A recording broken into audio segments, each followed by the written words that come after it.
शुरुआत से पढ़ते हैं। There is a circular path around a sports field, एक बड़ा सा स्पोर्ट्स फील्ड है और उसके चारों तरफ एक सर्कुलर पाथ बना हुआ है। तो हम ये मान लेते हैं कि जैसे ये एक सर्कुलर पाथ है, ठीक है। अब इस सर्कुलर पाथ में सभी लोग, कोई चल रहा है, कोई ड्राइव कर रहा है, कोई अपनी साइकिल चला रहा है, कोई कुछ कर रहा है, तो एक सर्कुलर पाथ बना हुआ है। तो इन्होंने बोला कि Priya takes 18 minutes to drive 1 round of the field. तो ये पॉइंट है, यहाँ से स्टार्ट करके वापस प्रिया यहाँ पर आती है, कितना टाइम लेती है प्रिया? 18 मिनट्स। प्रिया को लगते हैं एक राउंड पूरा कंप्लीट करने में 18 मिनट। While Ravish takes 12 minutes for the same, वही एक राउंड कंप्लीट करने में रवीश को कितना टाइम लगता है? 18 मिनट्स, 12 मिनट्स सॉरी, रवीश को लगता है 12 minutes.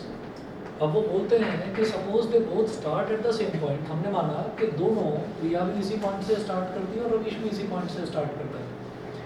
Suppose they both start at the same point and at the same time and go in the same direction, दोनों सेम डायरेक्शन में जा रहे हैं। After how many minutes will they meet again at the starting point. ये starting point पर दोबारा वो कब मिलेंगे, ठीक है। तो मैं ये कहता हूँ कि मिलना यहीं पर है स्टार्टिंग पॉइंट पर। तो सोचो कि प्रिया ने एक राउंड कंप्लीट कर लिया, तो एक राउंड कंप्लीट कर लिया तो उसको लगे 18 मिनट, ठीक है। प्रिया का फर्स्ट राउंड कंप्लीट हुआ, फर्स्ट राउंड ऐसे लिख लिया मैंने, वो 18 मिनट में। अभी सिर्फ इसको समझिए, अभी सिर्फ इसको समझिए, उसके बाद इसका लॉजिक बताऊंगा जिससे आसानी से हो जाया करेंगे ये क्वेश्चंस। अच्छा, रवीश ने एक राउंड जब अपना फर्स्ट राउंड कंप्लीट करा, रवीश को कितना टाइम लगा? 12 मिनट, ठीक है। तो 18 मिनट बाद तो प्रिया यहाँ पर आई और रवीश तो 12 ही मिनट में आ गया था। तो इसका मतलब कि तब तक रवीश आगे पहुँच चुका था जब तक प्रिया आती यहाँ पर एक राउंड अपना कंप्लीट करती, क्योंकि उसने 12 मिनट में ही कंप्लीट कर दिया था। अब जरा सोचो कि सेकेंड राउंड कंप्लीट जब करेगा रवीश, तो रवीश को कितना टाइम लग जाएगा? Total 24 minutes. भाई एक राउंड 12 मिनट में, तो दो राउंड 24 मिनट में। अच्छा, प्रिया जब अपना दूसरा राउंड कंप्लीट करेगी तो उसको कितना टाइम लगेगा? 36 मिनट्स। तो इसका मतलब 36 मिनट के बाद, 36 मिनट के बाद प्रिया वापस स्टार्टिंग पॉइंट पर आई और 24 मिनट्स के बाद रवीश वापस स्टार्टिंग पॉइंट पर आ गया। फिर रवीश का थर्ड राउंड देखिए, 12 1 12, 12 2 24, 12 3 36। इसका मतलब क्या हुआ कि 36 मिनट्स में रवीश ने तो 3 राउंड कंप्लीट कर लिए और 36 मिनट में प्रिया ने 2 राउंड कंप्लीट करे। हमें नंबर ऑफ राउंड से मतलब नहीं है, हमें इस चीज़ से मतलब है कि when they will meet again at the same time, at the same point, ये देखना था, ठीक है। तो सेम पॉइंट पर आप ये कहेंगे कि after 36 minutes they will meet again, after 36 minutes they will meet again. समझ में आ गया क्वेश्चन, ठीक है। उस 36 मिनट्स में प्रिया ने कंप्लीट करे 2 राउंड और रवीश ने कंप्लीट कर लिए 3 राउंड। क्या हर क्वेश्चन में ऐसे ही बार बार सोच कर करना होगा? हमारे लिए बड़ा लंबा मेथड हो जाएगा। आपको क्या करना है, यहाँ पर 2 ही तो डिजिट्स दे रखी हैं, वैल्यू जो है वो तो 2 ही दे रखी हैं और पूरे क्वेश्चन में कोई नंबर तो नहीं है ना। तो एक नंबर तो ये है 18 मिनट्स और एक नंबर ये है 12 मिनट्स। 12 और 18 का एलसीएम दे दो। ऐसा मैं क्यों कह रहा हूँ? क्योंकि वैल्यू आ रही है 36 मिनट्स और 36 क्या है? ये 12 और 18 दोनों से ज़्यादा है। तो एलसीएम हमेशा बड़ी वैल्यू होती है, नाम से लोवेस्ट कॉमन मल्टीपल, लेकिन जब रिजल्ट आता है तो वो दोनों नंबर से बड़ी वैल्यू आती है, ठीक है। ये होता है एलसीएम और एचसीएफ हमेशा छोटी वैल्यू होती है। तो हम ना एक चीज़ समझ जाते हैं कि जब भी हम कोई क्वेश्चन करते हैं तो क्वेश्चन करते टाइम हमको ये समझ में आ जाता है कि जो रिजल्ट आने वाला है वो दोनों नंबरों से बड़ी वैल्यू आएगी या छोटी आएगी। अब फिर से पढ़ो क्वेश्चन को, क्या दिया है? There is a circular path around a sports field, Priya takes 18 minutes to drive 1 round of the field while Ravish takes 12 minutes for the same, ठीक है। तो प्रिया को एक चक्कर लगाने में 18 मिनट लगते हैं, रवीश को 12 मिनट लगते हैं। इसका मतलब क्या है कि ये कई राउंड्स लगाएंगे, ये दोनों कई राउंड्स लगाएंगे और उसके बाद मिलेंगे। तो इसका मतलब क्या है कि अगर प्रिया एक राउंड नहीं लगाती, 2 भी लगाती है, तो भी वैल्यू क्या होगी? 18 से तो ज़्यादा ही आएगी ना। 18 मिनट तो एक राउंड लगाने में लगते हैं, 2 राउंड लगाए तो भी आप ये सोचिएगा कि 18 मिनट से तो ज़्यादा लगेगा। ऐसे ही रवीश भी एक ही राउंड तो लगाएगा नहीं, एक राउंड लगाते ही दोनों के दोनों मिल गए, ऐसा तो नहीं होगा। तो इसका मतलब क्या, वैल्यू जो है वो बड़ी ही आने वाली है, वैल्यू बड़ी ही आने वाली है। तो इस क्वेश्चन में हमेशा जैसे ही मुझे ये समझ में आए कि वैल्यू हमारी बड़ी आने वाली है, जो नंबर गिवन है रिक्वायर्ड नंबर उससे बड़ा नंबर आने वाला है तो मैं अपने आप समझ जाऊंगा कि एलसीएम है, मैं अपने आप समझ जाऊंगा कि एलसीएम है। कई बार ऐसा होता है कि एचसीएफ निकालना होता है तो वो भी हम पढ़कर समझेंगे, वो भी हम पढ़कर समझेंगे। अभी ये वाला समझ में आ गया, ठीक है। तो आप यहाँ पर क्या करेंगे, ये सारी चीज़ समझ लिया आपने खुद से, उसके बाद आप यहाँ पर इसके सॉल्यूशन में बस एक लाइन लिखेंगे, clearly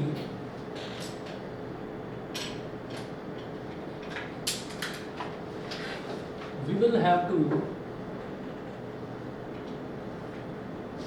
find the LCM of the given two numbers, given two numbers, इन दोनों का LCM फाइंड आउट करना है। LCM हम उसी तरीके से निकालेंगे, इधर लिखो 18, एक ऐसे बॉक्स बना लो, इधर लिखो 12, एक ऐसे बॉक्स बना लो। तो सब इसको प्राइम नंबर से डिवाइड करते चले जाएंगे, प्राइम फैक्टराइजेशन। तो 2 9 ज़ा 18, अब 2 से तो ये डिवाइड होगा नहीं, तो अगला प्राइम नंबर क्या है 3, तो 3 3 ज़ा 9, फिर अगेन 3 1 ज़ा 3, 12 2 6 ज़ा 12, अगेन 2 3 ज़ा 6, और फिर 3 1 ज़ा 3। तो 18 कैन बी रिटन एज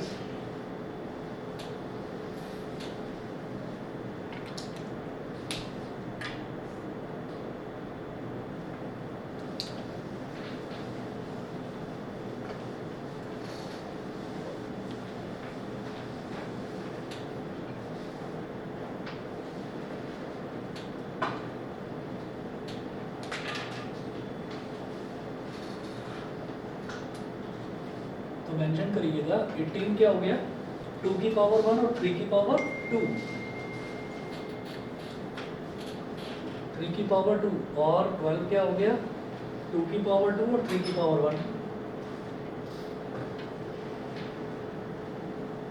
बेटा एलसीएम क्या हो गया, एलसीएम में हम लेते हैं बड़ी बड़ी पावर्स लेते हैं, तो 2 की पावर 1 और 2 की पावर 2 में बड़ा क्या है 2 की पावर 2, और 3 की पावर 2 और 3 की पावर 1 में बड़ा क्या है 3 की पावर 2, और 2 की पावर 2 क्या हो गया 4, 3 की पावर 2 क्या हो गया 9, 4 9 का 36। They will meet again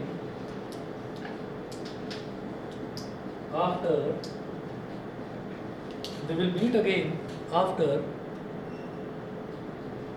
36 minutes। 36 minutes के बाद दोनों के दोनों दोबारा मिलेंगे, ठीक है। उसके बाद देखिएगा सर, अगर क्वेश्चन आए कि why do we take only LCM not the HCF in this question? नहीं, वो तो LCM और HCF तो मतलब एक तरीका हो गया निकालने का, लेकिन क्या है कि ये क्वेश्चंस हैं ही सारे के सारे कॉमन सेंस वाले, ये हम खुद सोचेंगे कि हमको एक काम करने में इतना टाइम लग रहा है, किसी दूसरे को इतना टाइम लग रहा है, तो हम दोबारा कब मिलेंगे, है ना। तो उसमें हमको LCM ही निकालना पड़ेगा। हमने ऐसे ना कर करके देखा कि पहले वाले को लगा 2 राउंड तो 36 मिनट्स, दूसरे वाले को लगा 3 राउंड तो 36 मिनट्स। इसका मतलब 36 क्या हो गया, 36 एक ऐसा नंबर हो गया जो 12 के टेबल में भी आता है और 18 के टेबल में भी आता है, तो दोनों का मल्टीपल हो गया। तो मल्टीपल का मतलब क्या हो गया, लोवेस्ट कॉमन मल्टीपल, ये ठीक है। तो ये मैंने आपको एक तरीका बता दिया कि जब भी कभी आपको लगे कि नंबर जो रिक्वायर्ड नंबर है वो बड़ा नंबर आने वाला है, तो आप समझ लेना कि LCM ही निकालना है, ठीक है। इसके बाद देखते हैं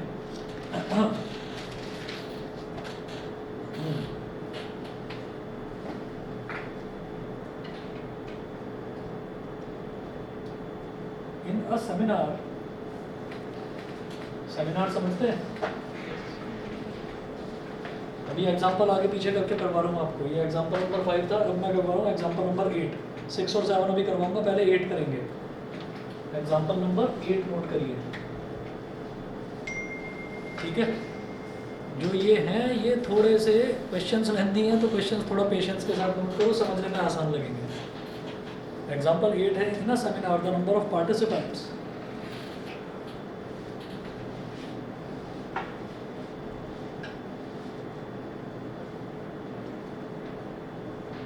in a seminar, the number of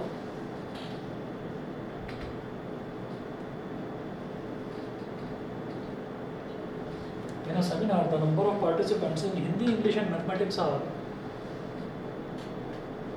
in Hindi,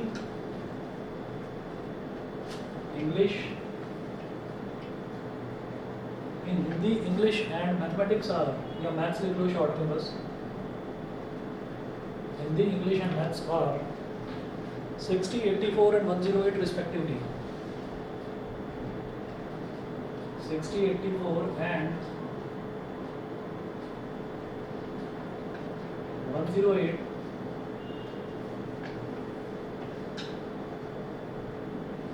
60, 84 and 108 respectively. Find the minimum number of rooms required. Find the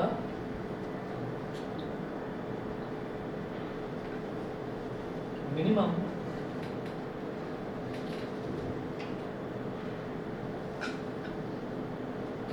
number of rooms required. Find the minimum number of rooms required if in each room the same number of participants are to be seated. If in each room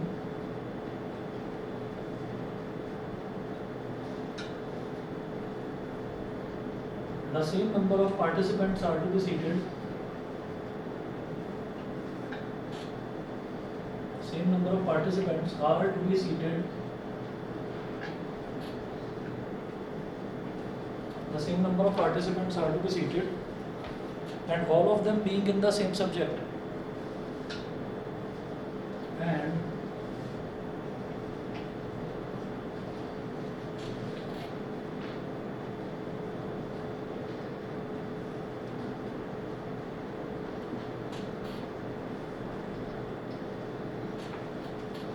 And all of them being in the same subject.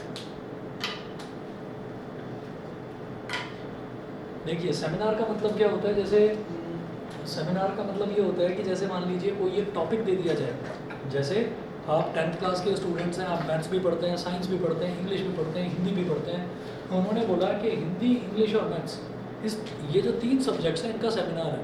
अब हिंदी में कोई एक topic दे दिया जाए और वहाँ पर ये बोला जाए कि हिंदी के सेमिनार में कौन कौन बच्चे पार्टिसिपेट करना चाहते हैं, तो हिंदी वाले बच्चों ने अपना नाम लिखवा दिया कि हम पार्टिसिपेट करना चाहते हैं, हिंदी में कोई भी टॉपिक है उस पर आपको अपने व्यूज़ प्रेजेंट करने हैं। ठीक, ऐसे ही मैथ्स है, तो मैथ्स में कोई एक टाइप की प्रॉब्लम को सॉल्व करने के अलग अलग मेथड्स आपको बताने हैं। तो एक सेमिनार एक ऐसी जगह हो गई, सेमिनार में सब लोग अपने अपने व्यूज़ रखते हैं किसी न किसी पर्टिकुलर टॉपिक पर। ठीक है, अब देखिएगा टॉपिक जो है वो जजेस प्रोवाइड करते हैं। अब देखिएगा जैसे इन्होंने बोला कि एक सेमिनार है, उसमें हिंदी में पार्टिसिपेंट्स कितने हैं 60, इंग्लिश में है 84 और मैथ्स में है 108। अब इन्होंने क्या कहा कि जैसे ये 60, 84 और 108 है, तो इनको find the minimum number of rooms required if in each room the same number of participants are to be seated. मेरे को रूम्स निकालने हैं, rooms, number of rooms.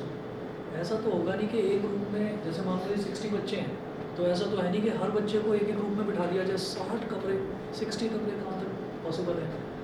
English वालों को 84 रूम्स चाहिए होंगे, मैथ्स वालों को 108, किसी किसी स्कूल में तो इतने रूम्स होते भी नहीं हैं। ठीक है ना, तो सवाल ये उठता है कि जो वैल्यू आएगी वो 60, 84 या 108 से बड़ी वैल्यू तो आएगी नहीं। ठीक है, ये ऐसी फालतू का लॉजिक है, ये फालतू का लॉजिक है, लेकिन कभी फेल नहीं होता है लॉजिक।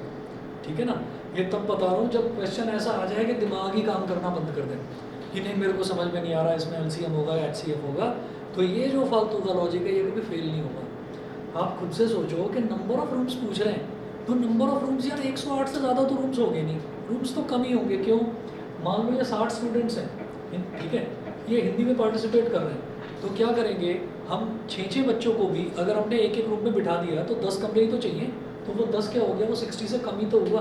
तो जब वैल्यू कम आती है तो उसको HCF बोलते हैं, जब वैल्यू ज़्यादा आती है तो उसको LCM बोलते हैं। ठीक है, किससे ज़्यादा किससे कम, ये जो नंबर्स गिवन है इनसे ज़्यादा वैल्यू अगर आ गई तो क्या बोलेंगे LCM, और अगर इनसे कम वैल्यू आ गई, ये जो नंबर्स गिवन है अगर इनसे कम वैल्यूज़ आ गई तो उसको बोलेंगे HCF। अब जरा बात सुनिएगा ध्यान से कि ये तो लॉजिक हो गया, ये फेल नहीं होने वाला। अब इस क्वेश्चन को समझ लीजिए, जैसे हमने वो राउंड वाला क्वेश्चन समझा था, अब इसको समझ लीजिए। इन्होंने बोला है कि हिंदी, इंग्लिश और मैथ्स में इतने इतने पार्टिसिपेंट्स हैं, find the minimum number of rooms required if in each room the same number of participants are to be seated. हर रूम में नंबर ऑफ पार्टिसिपेंट्स सेम होने चाहिए, ठीक है, and all of them being in the same subject. ये नहीं कि Hindi English सबको एक साथ बिठा दिया। अगर एक रूम हिंदी को अलॉटेड है तो उसमें सिर्फ हिंदी वाले पार्टिसिपेंट्स बैठेंगे, एक रूम मैथ्स को अलॉटेड है तो उसमें सिर्फ मैथ्स वाले पार्टिसिपेंट्स बैठेंगे, ठीक है। तो हमें क्या करना है, हमें ये जो स्टूडेंट्स हैं जैसे 60 हैं या 84 है या 108 है, हमें इन स्टूडेंट्स को डिवाइड करना है, हमें इन स्टूडेंट्स को डिवाइड करना है। फॉर एग्जांपल 10-10 के 6 ग्रुप बन गए, 10-10 के 6 ग्रुप बन गए तो 60 हो गया ना, 10 6 60। ऐसे ही 84 है तो 84 को आप डिवाइड करेंगे। फॉर एग्जांपल अगर 21 इंटू 4 करेंगे तो 84 आ जाएगा। तो जब मेरे को एक छोटा नंबर चाहिए होता है, जब मेरे को डिवाइड करना होता है तो क्या चाहिए होता है, फैक्टर चाहिए होता है, हाईएस्ट कॉमन फैक्टर। समझ गए? समझ गए? और जो स्टूडेंट्स हैं उनको अलग अलग अलग अलग डिवाइड करना है। अब ध्यान से देखिएगा, हम ये कहेंगे 12 हो गया। हाँ, कैसे पता चला? तीनों का फैक्टर, क्योंकि 12 के टेबल में तीनों आते हैं, क्योंकि 12 के टेबल में तीनों आते हैं वो। तो अब जरा देखिएगा कि हम इसमें लिखेंगे क्लियरली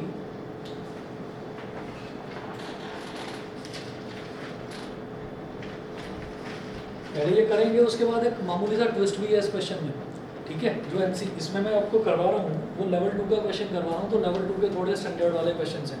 अच्छा, आप में से कोई बेसिक मैथ्स वाला है?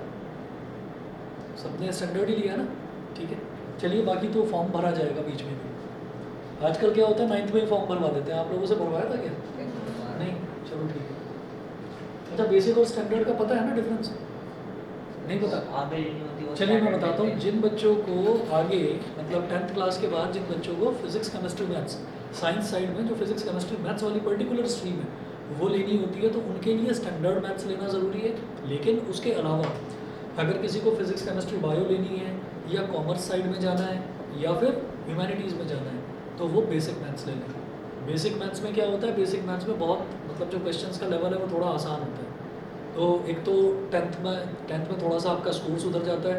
लेकिन बस प्रॉब्लम ये है कि कुछ बच्चे जो पहले से डिसाइड कर लेते हैं कि मुझे कॉमर्स ही लेना है, मुझे ह्यूमैनिटीज़ ही लेना है, उन बच्चों का जब 10th में थ्रू आउट द ईयर पढ़ने के बाद जब थोड़ा सा इंटरेस्ट डेवलप होता है पढ़ाई में, जब इंटरेस्ट डेवलप होता है तो अगर वो बाद में चाहें कि हमको साइंस लेना है तो फिर उनको साइंस नहीं मिलता, ये प्रॉब्लम है। लेकिन हाँ, अगर किसी ने स्टैंडर्ड मैथ्स लिया है तो उसके लिए सारे ऑप्शंस खुले हैं, वो कॉमर्स, ह्यूमैनिटीज़, साइंस स्ट्रीम, कोई सी भी स्ट्रीम को ले सकता है। मेरा पर्सनल सजेशन ये, अच्छा सिलेबस दोनों का सेम है, सिर्फ स्टैंडर्ड ऑफ क्वेश्चंस में थोड़ा सा फ़र्क है, ठीक है ना। तो बेसिक और स्टैंडर्ड में सिलेबस बिल्कुल सेम है, तो वो आपको सेम चीज़ फॉलो करनी है। मेरा ये पर्सनल सजेशन है कि स्टैंडर्ड ही लेना, ठीक है। उसका एक रीज़न है, बहुत छोटी सी बात आपको बताऊंगा कि कई बार क्या होता है ना, कोई भी चीज़ या कोई इंसान या कोई किताब आपका ना जो नज़रिया है वो बदल देती है। मतलब जैसे अगर मैं खुद की बात बताऊं तो मैं 4th क्लास में 5th क्लास में मेरे ना बचपन में कुछ ऐसा हुआ कि फादर की जॉब कुछ ऐसी थी कि हमें स्कूल्स बहुत बार चेंज करने पड़ते थे। तो स्कूल बार चेंज करता था, मेरा 1-2 क्लास में जैसे रिदम बनता था पढ़ाई का, फिर स्कूल चेंज, तो ऐसे बहुत सारी चीज़ें हुई। तो मेरा ना कभी पढ़ाई में मन ही नहीं लग पाया।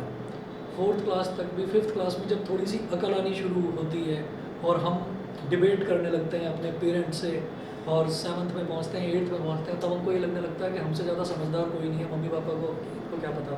तो जब ऐसी चीज़ें आने लगती हैं दिमाग में, तब मन में ये ख्याल आता था, और फिर वो ख्याल मन में नहीं रहता था, वो मुँह से भी निकल जाता था कि एक बार मेरी पढ़ाई हो जाए ना, इनको किताबों को ना मैं गंगा जी में बहा के आऊँगा।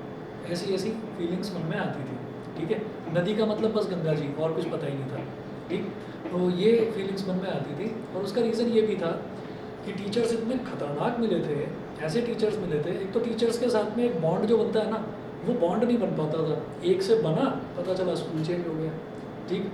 तो कई बार ऐसा होता था कि जैसे मैं 6th में था, तो 6th में हमारी एक मैम थी, बहुत बढ़िया पढ़ाती थी, मैथ्स भी साइंस भी बहुत अच्छा पढ़ाती थी। 7th में कोई दूसरी टीचर मिल गई, तो मैं बोलता था मैम आप ही आ जाओ, तो हमारे 4-5 बच्चों का ग्रुप था, हम पहुंच जाते थे कि आप ही आ जाओ प्लीज़ पढ़ाने। वो कहती थी नहीं, ये मैनेजमेंट का डिसीजन है। तो क्या होता था कि हम कोशिश करते थे खुद से पढ़ने की, कुछ डाउट्स आते थे तो मैम के पास चले जाते थे, स्टाफ रूम में बता देती थी। तो एक ना मतलब इंटरेस्ट बना हुआ था। अभी पता चला 8th क्लास में फिर स्कूल चेंज हो गया।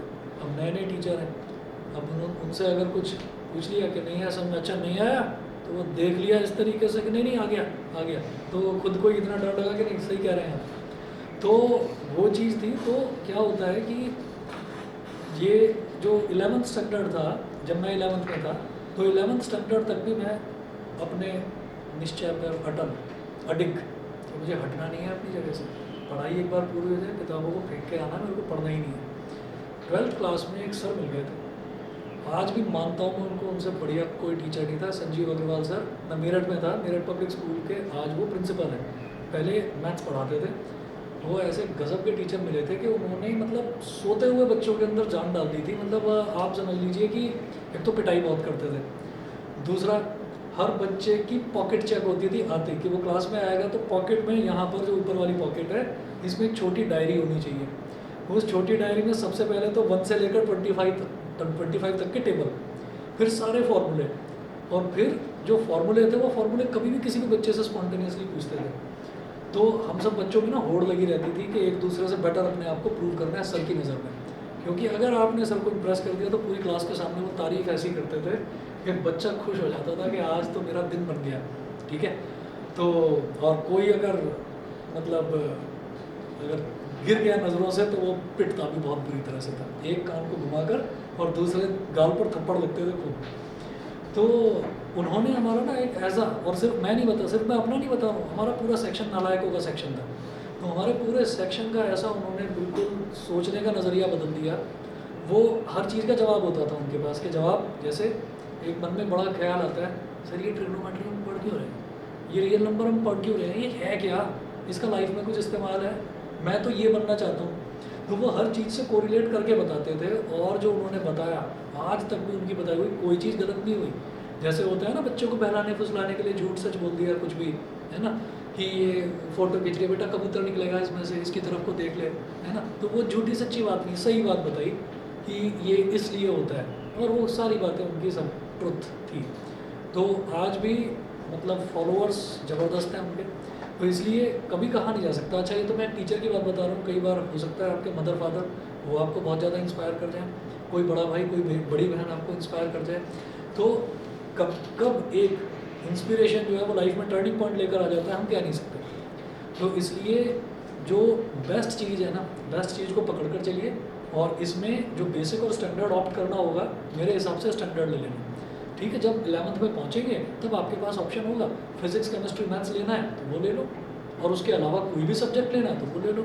स्टैंडर्ड जिसने ले रखा है उसके साथ में क्या है, उसके साथ में वो सारे के सारे ऑप्शंस के लिए वो फ्री है, ठीक है। जिसने बेसिक ले लिया ना वो फिर मैथ्स में सिर्फ एक मैथ्स होता है अप्लाइड मैथ्स, दो अलग अलग मैथ्स होंगे 11th में जाकर, बेसिक मैथ वो अप्लाइड मैथ्स और स्टैंडर्ड मैथ्स, तो वो सिर्फ अप्लाइड मैथ्स ले सकता है। अप्लाइड मैथ्स कंपेरेटिवली ईजी होता है, तो इसलिए कोई भी शॉर्टकट, कोई भी आसान तरीका कि मेरा पढ़ाई में मन नहीं लगता, तो उस तरीके के चक्कर में पढ़ना नहीं, लगे रहो पूरी मेहनत के साथ। देखिए इसमें हम आ जाते हैं कि जैसे 60, 84 और 108, तो एक कहानी तो मुझे ये समझ में आ गई कि मुझे लेना इसका HCF ही पड़ेगा, ठीक है। अब HCF बिल्कुल इसी तरीके से लेंगे जैसे यहाँ पर LCM लिया, तीनों के प्राइम फैक्टराइजेशन कर लेना, और कभी भी एक चीज़ बता रहा हूँ, कभी भी जल्दबाजी में मत रहना, इसमें प्राइम फैक्टराइजेशन करना जरूर है।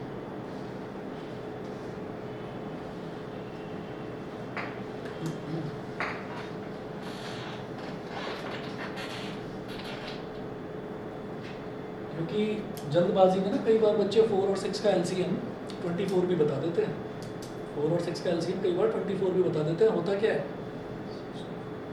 4 और 6 का LCM क्या होता है, 12 होता है, ठीक है। तो याद रखना कई बार बच्चे जल्दबाजी में कि 4 के टेबल में भी 24 आता है, 6 के टेबल में भी 24 आता है, तो कभी भी बहुत ज़्यादा ओवर कॉन्फिडेंस में मत आना, करके देखना। जैसे 60 है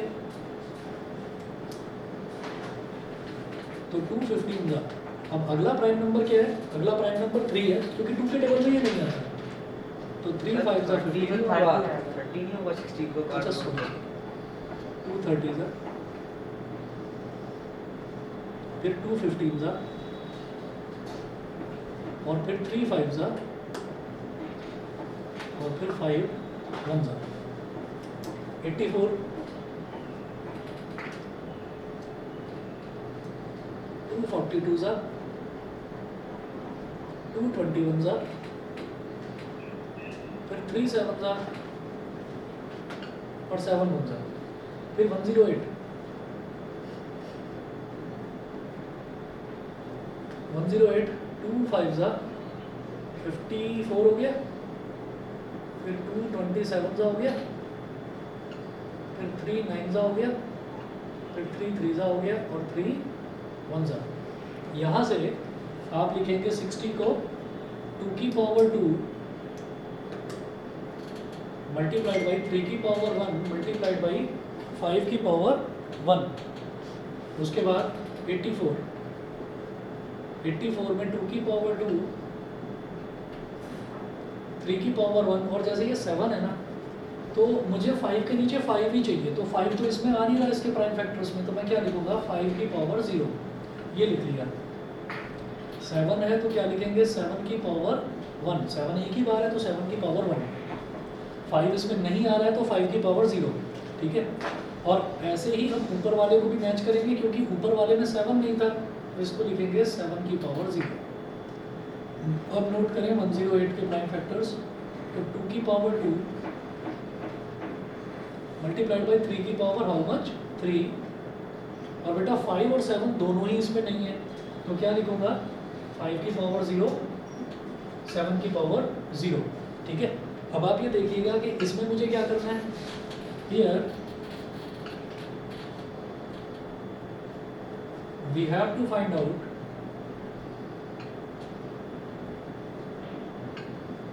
HCF, तो HCF ऑफ 60 84 एंड 108, हाँ जी क्या हो जाएगा HCF, LCM का जस्ट उल्टा, LCM हो या HCF हो करना मुझे प्राइम फैक्टराइजेशन ही है। अब आप उसमें देखिएगा कि इसमें HCF में हम क्या करते हैं, LCM में मैंने ली थी बड़ी बड़ी पावर्स, HCF में मैं लूँगा सबकी छोटी छोटी पावर्स, 2 की पावर 2 2 की पावर 2 2 की पावर 2, तो सेम है, तो 2 की पावर 2 ही हो गया, फिर 3 की पावर 1 3 की पावर 1 3 की पावर 3, सबसे छोटा क्या है 3 की पावर 1, 3 की पावर 1 हो गया। इधर सबसे छोटा क्या है 5 की पावर 0, 7 की पावर 0 7 की पावर 1 7 की पावर 0, तो सबसे छोटा 7 की पावर 0, 2 की पावर 2 is 4, 3 की power 1 is 3, anything to the power 0 is 1, anything to the power 0 is 1, ये हो गया 12, ठीक है। अब समझिएगा यहाँ पर हमने 12 निकाल लिया तो 12 HCF आ गया। अब जो इसमें टर्निंग पॉइंट है वो समझना। इस क्वेश्चन में क्या था, इस क्वेश्चन में वो पूछते हैं कि after how many minutes will they meet again at the starting point. तो 18 मिनट दे रखा था, 12 मिनट दे रखा था, तो जब मैंने क्या कैलकुलेट करा, दोनों का LCM कैलकुलेट करा, तो मिनट्स का LCM कैलकुलेट करूँगा तो मिनट ही तो आएगा। यहाँ मैं स्टूडेंट्स का, नंबर ऑफ स्टूडेंट्स का HCF कैलकुलेट कर रहा हूँ तो भैया नंबर ऑफ स्टूडेंट्स ही तो आएगा। पूछा क्या है उन्होंने पूछा find the minimum number of rooms, तो ये स्टूडेंट्स दे रखे हैं, रूम्स नहीं दे रखे हैं। तो मैंने जो HCF फाइंड आउट करा किसका करा, स्टूडेंट्स का। तो इसका मतलब ये हो गया, उन्होंने पूछा था find the number of minimum number of rooms required if in each room the same number of participants are to be seated and all of them being in the same subject. तो 12 participants अगर होंगे ना तो 12 इसको 60 को भी 84 को भी और 108 को भी डिवाइड कर देगा।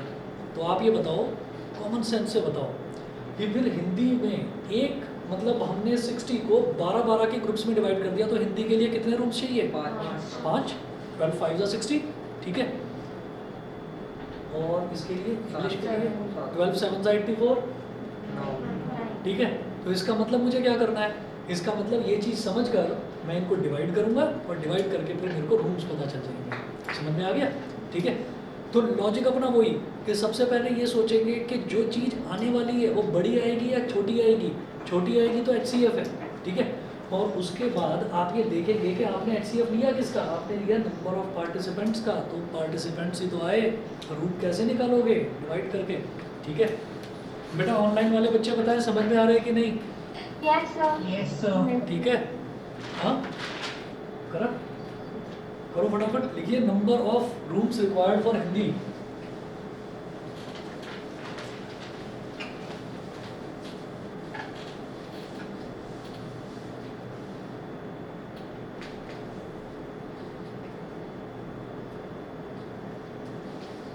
number of rooms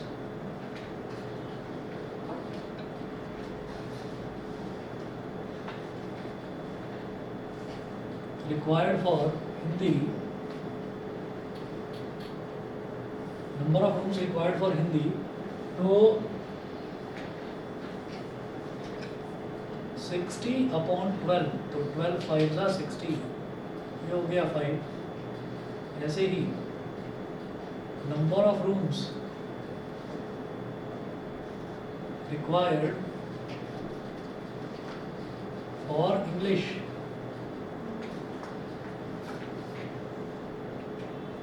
84/12, 12 1 जा 12, 12 7 जा 84, 7। ऐसे ही number of rooms required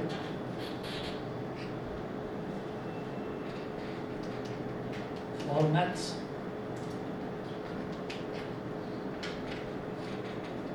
12 1 जा 12 9 जा।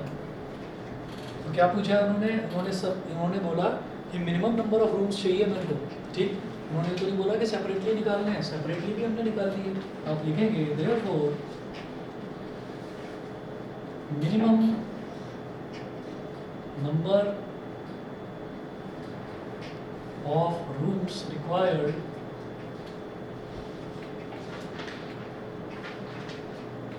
is equal to 5 plus 7 plus 9, 21 rooms, ठीक है। 21 rooms होते हैं स्कूलों में, मिल जाएगा। चलिए जी, इसके बाद अब देखते हैं मैंने एग्जाम्पल नंबर 5 के बाद सीधा मैं एग्जाम्पल नंबर 8 पर आ गया था। अब एग्जाम्पल नंबर 6 करवाऊंगा, ये मिटा रहा हूँ इधर से।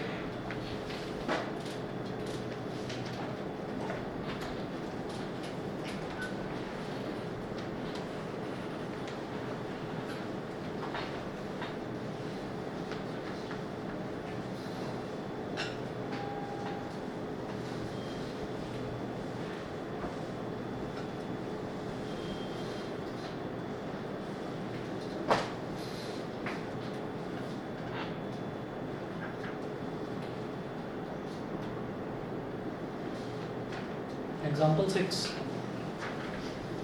In a school there are two sections, section A and section B.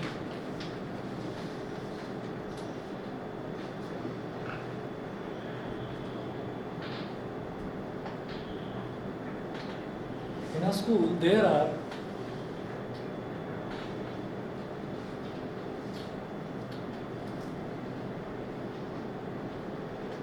two sections,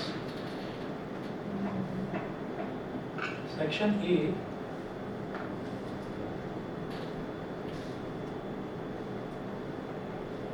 in a school there are two sections, section A and section B of class 10.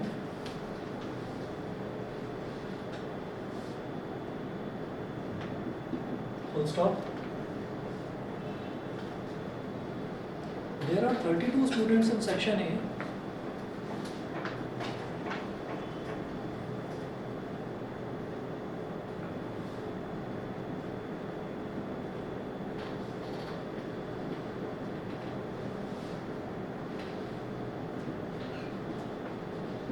There are 32 students in section A and 36 students in section B, and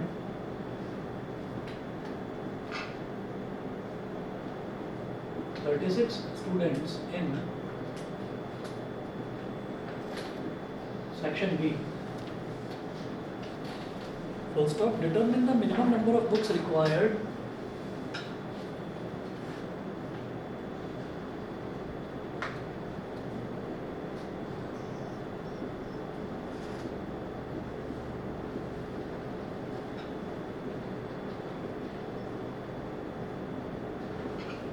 determine the minimum number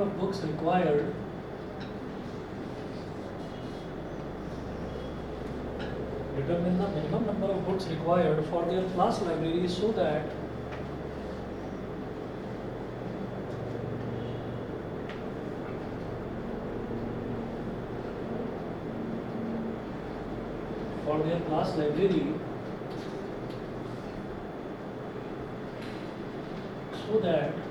they can be distributed equally among students so that they can be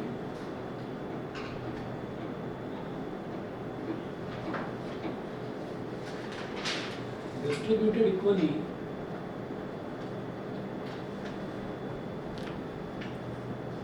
among students of section A or section B. Among students of section A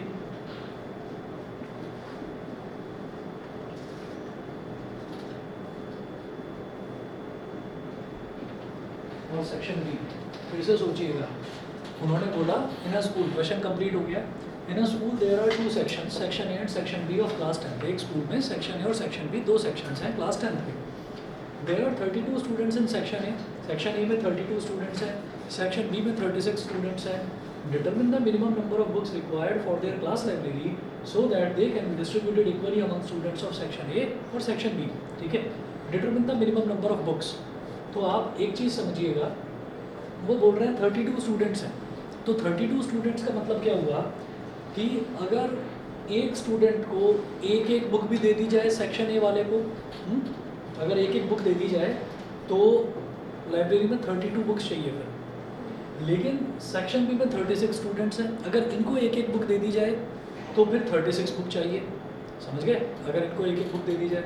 लेकिन वो बोल रहे हैं कि so that they can be distributed equally. तो अगर मान लो 36 book हमने रख दी लाइब्रेरी में लाकर 36, तो ये जो सेक्शन बी वाले हैं ये तो खुश हो जाएंगे कि सबको एक एक एक एक बुक मिल गई। ठीक है, और जो सेक्शन ए वाले हैं उनमें क्या होगा, 32 स्टूडेंट्स को तो एक एक बुक मिल जाएगी, लेकिन 4 स्टूडेंट्स बेचारे खाली रह जाएंगे, उनको बुक नहीं मिलेगी। तो हमको नंबर ऑफ बुक्स जो है वो बढ़ानी पड़ेगी। समझ रहे हैं, वैसे भी कोई लाइब्रेरी ऐसी नहीं होती कि उसके अंदर सिर्फ 32 बुक्स होंगे, भैया बस एक एक बुक ले लो। ठीक है, हाँ जी हाँ जी हाँ जी। तो ये कैसे बताया? तो मैंने बस एलसीएम निकाल लिया। और एलसीएम हमको कैसे पता चला कि हमको एलसीएम ही निकालना है? क्योंकि नंबर ऑफ बुक्स जो हैं वो लाइब्रेरी में थोड़ी ज़्यादा ही होती हैं, 32 से ज़्यादा होंगी, 36 से ज़्यादा होंगी। तो आपको क्या करना है, आपको इसमें जो है एलसीएम निकालना है। समझ में आ गया? ठीक है, चलिए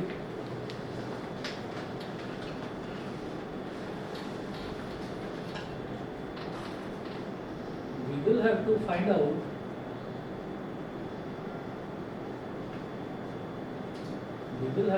out LCM of the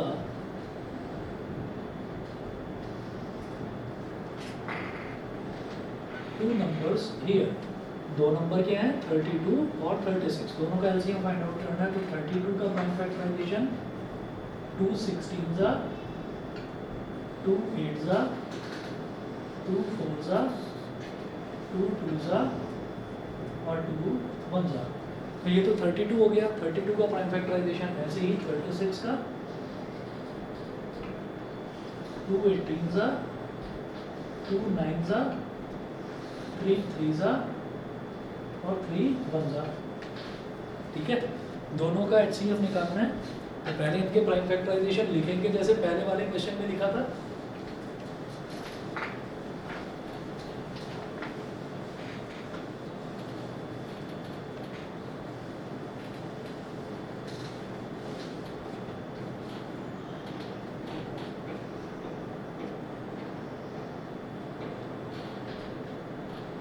तो 32 इज इक्वल टू 2 की पावर 5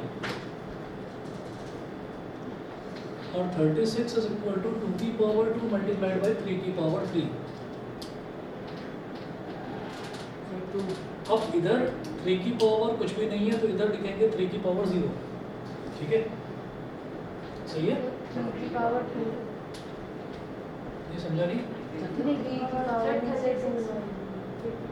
36 का 3 पावर 2 गलत लिख दिया क्या? 2 लिख दिया आपने, 3 लिख दिया। सॉरी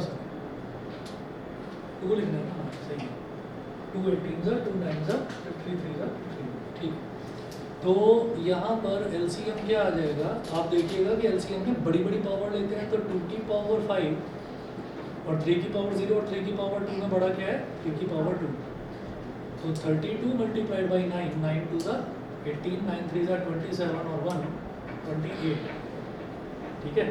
तो 288 को 32 से भी डिवाइड हो जाएगा और 36 से भी डिवाइड हो जाएगा 288। तो 288 are the minimum number of books, ठीक है।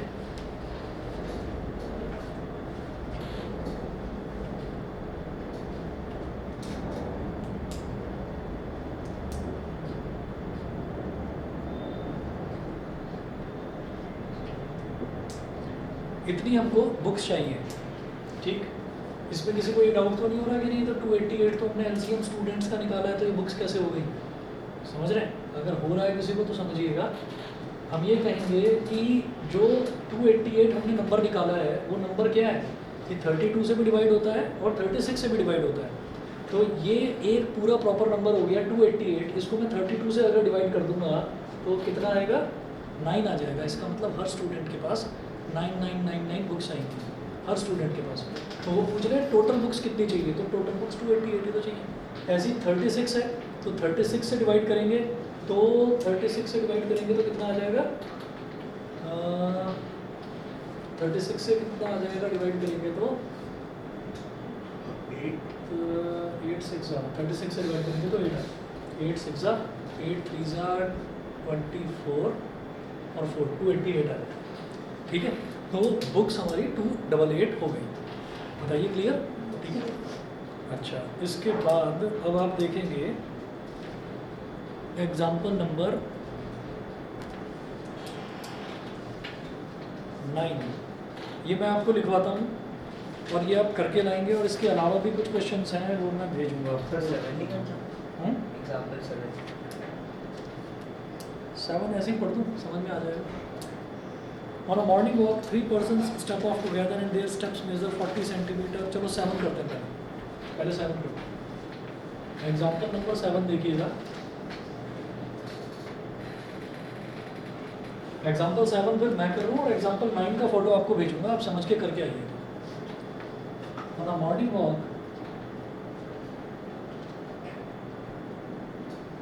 comma 3 persons step off together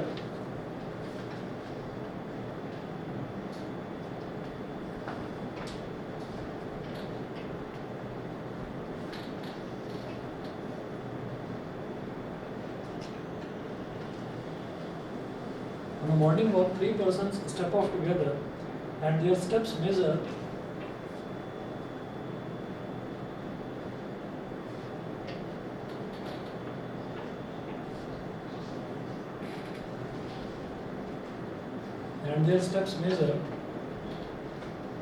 40 centimeter, 42 centimeter, 40 centimeter, 42 centimeter and 45 centimeter respectively.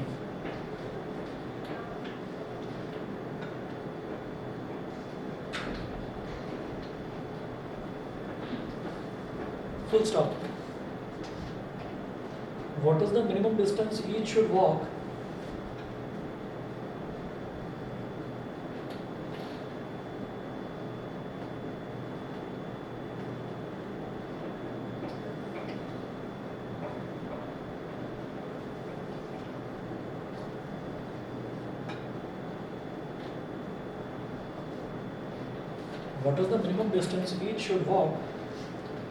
so that each can cover the same distance?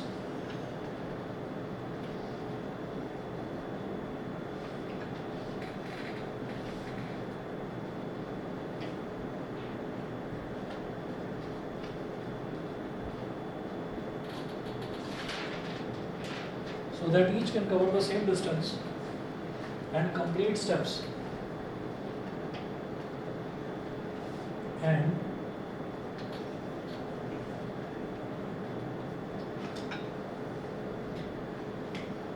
complete steps. अब देखिएगा इसमें क्या करना होगा। On a morning walk 3 persons step of together. तो 3 लोग हैं वो मॉर्निंग वॉक पर निकलते हैं, और स्टेप ऑफ टुगेदर का मतलब क्या है कि जैसे तीनों के तीनों साथ साथ खड़े हुए हैं तो तीनों अपना पहला कदम एक साथ उठाते हैं। तो हो सकता है कि किसी के स्टेप्स जो हैं वो थोड़ा कोई लंबे कदम रखता हो और कोई थोड़े छोटे स्टेप्स लेता हो, शॉर्ट स्टेप्स लेता हो। तो उन्होंने सबके स्टेप्स की लेंथ बता दी। स्टेप्स की लेंथ का मतलब क्या है कि आगे वाले पैर और पीछे वाले पैर के बीच का डिस्टेंस कितना हो गया।